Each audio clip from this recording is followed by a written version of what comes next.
നമ്മുടെ കാട്ടിലെ ഒരു പുതിയ ജീവി വന്നിട്ടുണ്ട്. പുതിയ ജീവിയോ? എന്താ പേര്?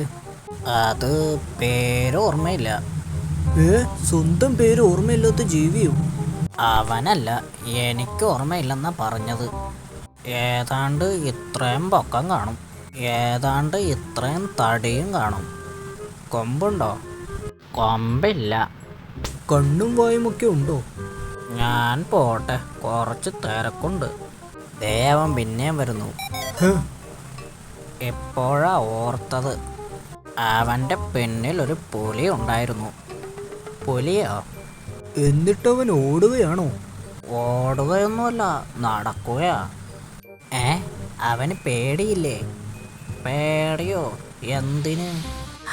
കൊള്ളാമല്ലോ, ഒരു പുലി പിന്നാലെ വന്നിട്ടും പേടിയില്ല. മിക്കവാറും ആ പുലി അവൻ്റെ അടിമയായിരിക്കും, അതാ പിന്നാലെ നടക്കുന്നത്. അതിപ്പോ ഞാനും തൻ്റെ പിന്നാലെ നടക്കുന്നില്ലേ? അത് അടിമത്തം അല്ലല്ലോ. അടി മൊത്തം തനിക്ക് കിട്ടാറുണ്ടല്ലോ. ഓ, അടി മൊത്തം എന്നല്ലടോ, അടിമത്തം എന്ന് വച്ചാൽ അടിമയായി ജീവിക്കൽ. എന്നാലും ആ അടിമത്തപ്പുലി എന്തിനാ അവൻ്റെ പിന്നാലെ നടക്കുന്നത്?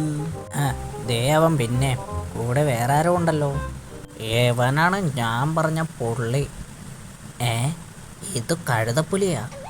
ആഹാ, അതോ തന്നെ പേര് കഴുതപ്പുലി. ഞാൻ പറഞ്ഞില്ലേ, പേരിൻ്റെ പിന്നിലൊരു പുലിയുണ്ട്.